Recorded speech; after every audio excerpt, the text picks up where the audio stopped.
Bismillahirrahmanirrahim.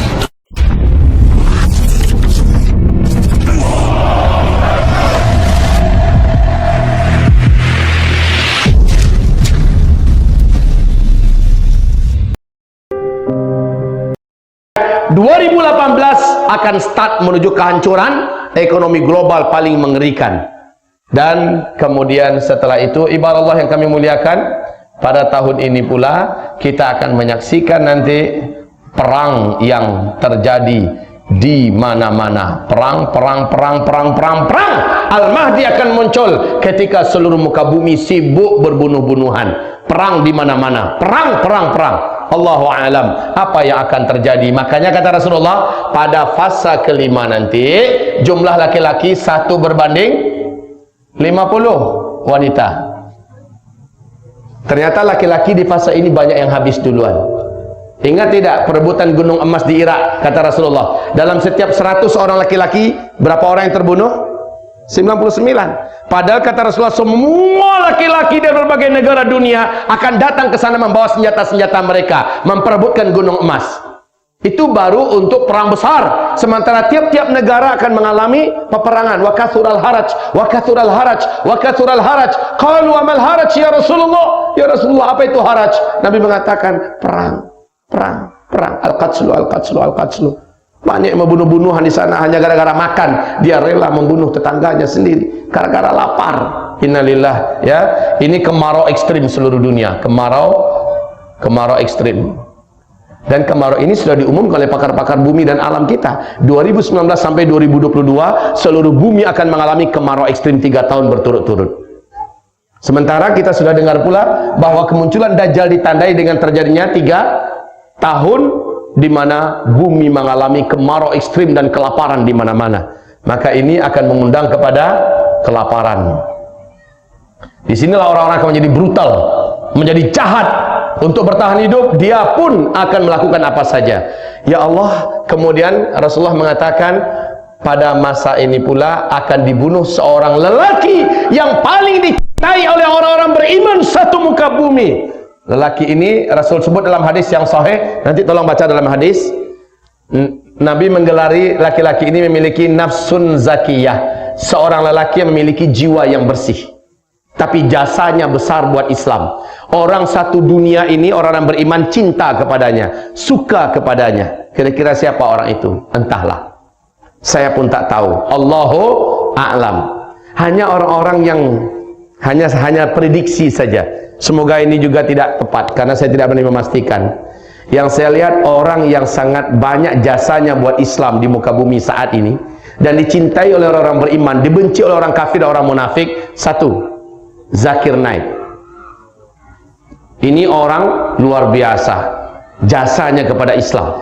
Jutaan manusia masuk Islam karena lisannya dan luas ilmunya. Tidak sedikit ahli-ahli pakar agama lain tunduk dan tumbang di depannya, dan ada yang bersyahadat masuk Islam sehingga dia dianggap berbahaya. India mewajibkan tangkap dia hidup atau mati. Yang kedua, yang punya peluang juga dibunuh, dan ini sudah dipesankan dan disampaikan, yaitu Presiden Persatuan Ulama seluruh dunia, Profesor Dr. Yusuf Al-Qaradawi. Oleh As-Sisi, Presiden Mesir, sudah diumumkan, tangkap Qaradawi hidup atau mati. Ini yang kedua. Yang ketiga, orang yang punya peluang untuk dibunuh pula sementara umat Islam mencintainya, Raja Salman. Sebenarnya kalau seandainya Raja Salman tidak diganggu oleh putra kandungnya Muhammad bin Salman, Raja Salman sudah mulai mengarah kepada mempersatukan umat Islam seluruh dunia. Pencinta ulama, memuliakan ulama, hafiz Al-Quran, anti maksiat dan dosa. Inilah Raja Salman yang akhirnya diselingkuhi, ditelikungi oleh anak kandungnya sendiri Muhammad bin Salman, dan beliau ditargetkan untuk dihabisi. Yang keempat, orang yang punya jasa besar dan dicintai oleh umat Islam seluruh dunia yang beriman, ya, Erdogan, Recep Tayyip Erdogan. Ini pun diinginkan kematiannya. Jasa besarnya kepada Islam tidak perlu diragukan lagi. Ini pun orang diinginkan kematiannya oleh musuh-musuh Islam. Yang kelima, keturunan kandung Rasulullah yang menginspirasi kebangkitan dunia dan sekarang sedang tinggal di Mekah, yaitu Habib Rizik Syihab daripada Indonesia. Dialah yang menginspirasi kebangkitan Islam di seluruh dunia pada hari ini, dan dia pun diinginkan kematiannya. Siapa di antara mereka? Allahu a'lam. Yang jelas dari mereka ini semua, mereka dicintai oleh orang beriman. Betul tidak? Nama-nama yang saya sebut tadi kita cinta semua tidak dengan beliau? Semua orang beriman yang kenal dengan mereka pasti cinta. Jasa mereka untuk Islam dahsyat. Nah, dibunuhnya ini menyebabkan orang-orang beriman satu bumi marah. Seluruh malaikat di langit akan marah dengan kematiannya. Dan kata Rasulullah, lalu orang beriman mengalami hiburan dari Allah. Muncullah Al-Mahdi dan orang-orang beriman berbaiat kepadanya. Siapa Al-Mahdi? Bagaimana silsilahnya, bagaimana ciri-ciri fisiknya dan sebagainya, ini pembahasannya tersendiri. Pokoknya ini tanda-tanda kemunculannya. Tanda-tanda kemunculannya sudah nampak di sini. Dan dia muncul pada tahun tersebut. Pada tahun di mana semua ini sedang terjadi, maka saat itulah Al-Mahdi akan muncul. Al-Mahdi hanya akan muncul ketika tanda besar kiamat yang pertama sudah terjadi, Dukhan. Baik, sangat banyak sekali yang perlu kita uraikan wahai Bapak Ibu. Waktu kita saja yang tidak mencukupi semuanya. Waktu kita memang sangat tipis.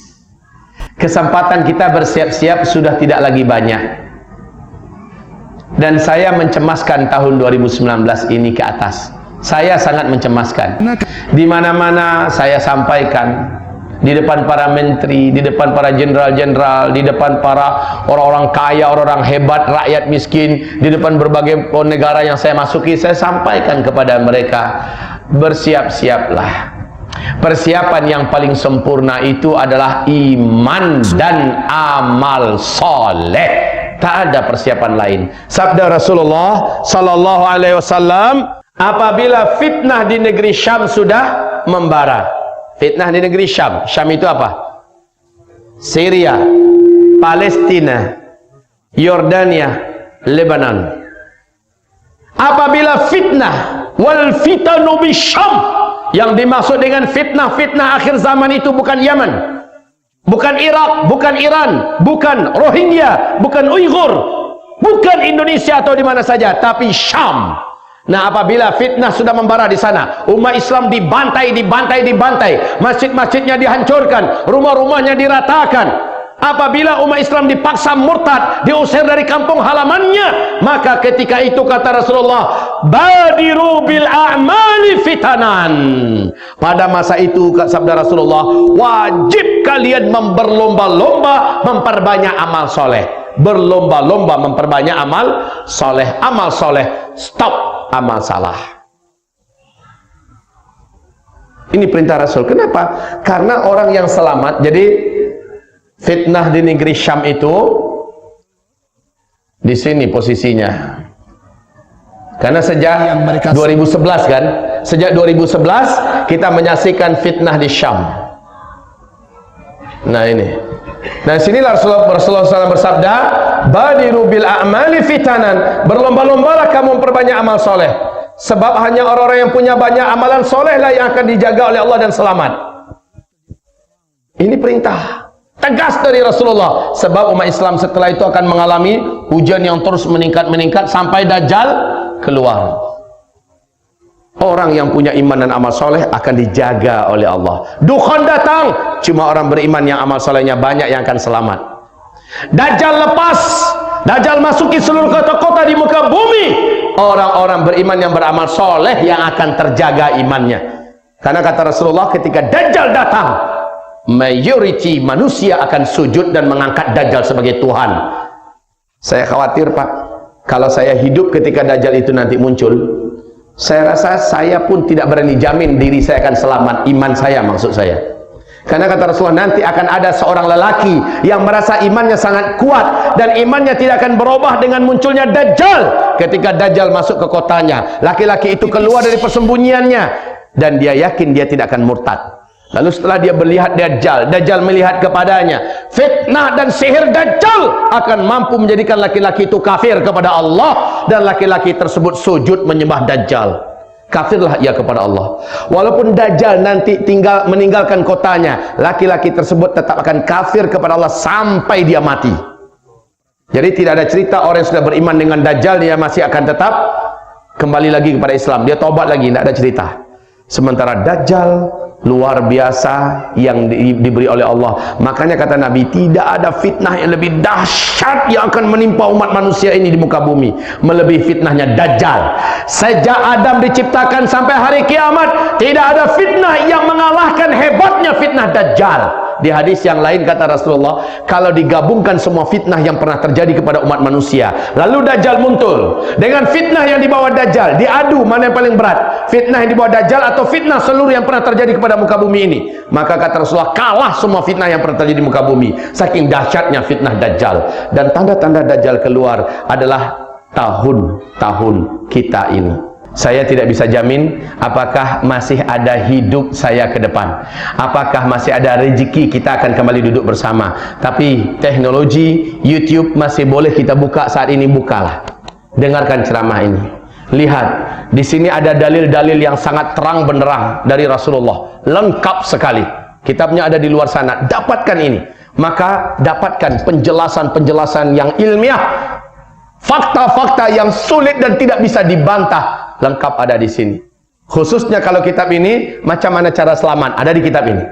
Zikir akhir zaman. Kalau ini uraian yang paling lengkap, paling menyejukkan dan paling mudah kita memahaminya, yang ensiklopedia akhir zaman. Dapatkan dua kitab ini, baca, karena ini berlakunya di zaman kita. Dan kalau kita tidak membaca, apabila kita tidak lagi menggali, kita sudah dengar satu kali ini tapi kita tidak lanjutkan untuk pelindungan diri, untuk keselamatan keluarga, saya sudah sampaikan.